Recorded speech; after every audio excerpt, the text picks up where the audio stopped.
Hello.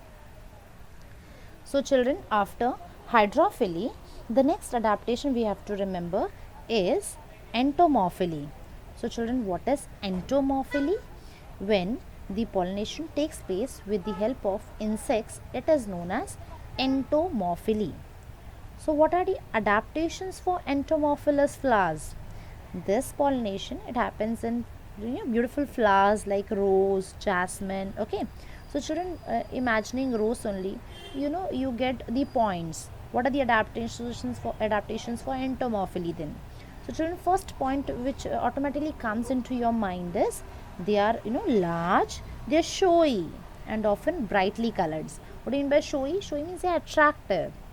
The flowers produce sweet odor, that is smell, sweet smell, and they have nectar glands. Okay, now why nectar glands? Automatically your answer comes out, logic comes out, because insects are going to come to the flower in search of a nectar. How does the stigma looks here? Stigma is rough due to the presence of hair, or stigma is sticky. Why it is sticky? Due to mucilaginous secretion. When stigma is sticky, children, what will happen? In case the pollen falls on the stigma, it is going to stick on the stigma. The pollen grains, how is the structure of pollen grains? Pollen grains are spiny, and they are surrounded by yellow sticky substance known as pollen cate. Okay, so children, you have to remember these points. Some plants have special adaptations for the insect visitor to help in cross pollination. So children, it's very easy to remember. Here I just have shown you the pictures of beautiful flowers, but in a textbook very nicely they have mentioned you 4 to 5 points of adaptations in entomophilous flowers. You have to remember the points from your textbook only. Okay, so children, don't worry about we have to from where we have to learn the answers for it. The textbook has explained the points in a very beautiful manner. From there you have to learn adaptations at least 4 to 5 points. Okay, so children, when you say entomophily, beautiful flowers comes to your mind like rose, jasmine. Okay, so remember along with the adaptations. Coming to next adaptation is ornithophily. When the pollination takes place with the help of birds, it is known as ornithophily. So children, in case of birds, they only a few types of birds are specialized for pollination. They have a small size and long beaks. So sunbird and hummingbirds, remember the sound which they make. Some ornithoph plants are bombucks like butea. These are plants which are pollinated by birds. Now children, coming to the adaptations in ornithophilous flowers. Now tell me, looking at the size of birds, how the shape of the flowers will be. The flowers are no doubt they are going to be usually brightly colored, so that they are visible to the birds. They are large because birds are insects are they were lighter, so flowers were not very large. But in case of ornithophilous flowers, they are large, and again they are showy. Birds flying at a distance, the flowers are visible to them because of attractive colors. Your flowers in case of ornithophilus, they secrete profuse and very dilute nectar. Okay, pollen grains are sticky and they are spiny. This point is common, children. Pollen grains are sticky and spiny, so that once pollen grain settles on the stigma, it is attached to it. Flowers are without fragrance because you have to remember here birds have very poor sense of smell. So there is no need of fragrance in case of ornithophilous flowers. Okay, so children, again these are adaptations for ornithophilous flowers.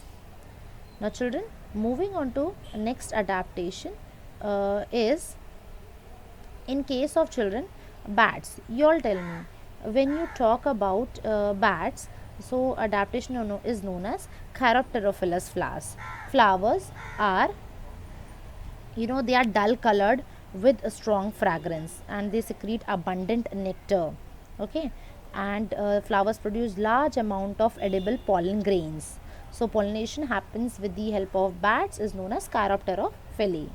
Okay, so children, next is we move to a very important answer. It is outbreeding devices.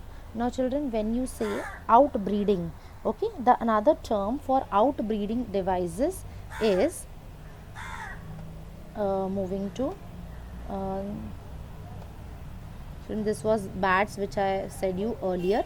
Okay, pollination with the help of bats is known as chiropterophily. You can see bats are nocturnal. Okay, so these points we already discussed. They have flowers are dull colored, strong fragrance, they secrete abundant nectar.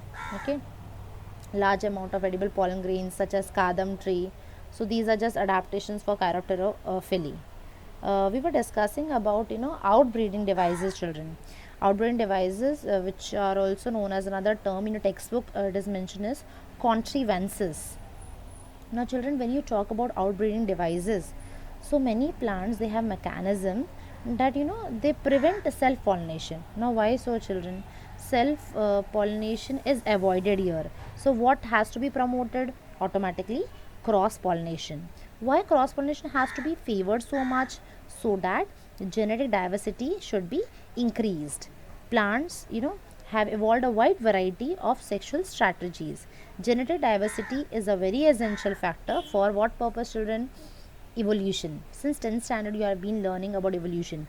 When you see genetic diversity, it is a best factor to explain evolution by natural selection, because children, continuous self pollination results in inbreeding depression. That means progeny becomes weaker and weaker. Always variation is favored. Okay, so children, what are the factors, what are the examples of outbreeding? So first example in your book is given is unisexuality. Children, in case of unisexuality, when you say unisexuality, in this case plants bear either male or female flowers. Okay, so as flowers are unisexual, self pollination is not possible. Okay, so children, maize you can remember, mulberry you can remember. So children, in case of unisexuality, self pollination does not take place. Okay, children, then dichogamy is another a point. In this device, anthers and stigma mature at different time. Children, just remember too, the maturity time for both anther and stigma is different. So again, self pollination is avoided. Dichogamy is divided into two types, protandry and protogamy. Children, just remember, when you say protandry, that means male matures first. That means androecium matures before gynoecium. When you say protogamy, female matures first. That means gynoecium matures before the androecium. Since the maturity time is different, again self pollination is going to be avoided, favoring cross pollination. So children, here we discussed about dichogamy. Then one more point given is prepotency. Prepotency means the pollen grains of other flowers germinate rapidly over the stigma than the pollen grains from the same flower. Okay, pollen grains of other flowers germinate rapidly over the stigma than the pollen grains from the same flower. You understand, children? In one line it is explained in your book. That means other flowers के जो pollen grains होते हैं वो जल्दी mature हो, जल्दी germinate करेंगे stigma पे एज कम्पेयर टू उनकी अपनी पोलन ग्रेन. सो इसे हम क्या कहते हैं? Prepotency. In your book the best example discussed is Apple. Only two lines you have to remember. Okay, children, next is heterostyly. Children, when you say heterostyly, hetero means different. Okay, here in some plants there are 2 or 3 forms of flowers wherein stigma and anthers are placed at different level. दोनों की height different level पे है. So again this is going to prevent the pollens from reaching the stigma and pollinating it. Okay, so this is known as heterostyly. इसे और एक नाम से text book में लिखा है heteromorphy. Hetero means different, morphy मतलब अगेन मॉर्फोलॉजिकली दिखने में दोनों की हाइट डिफरेंट लेवल पे है, and because of this self pollination is avoided. Another one is hercogamy. Children, hercogamy, they are mechanical devices that prevent self pollination, favor cross pollination in homogamous flower. So children, it prevents self pollination in a bisexual flower. In plants, in such plants physical barriers are present between two sex organs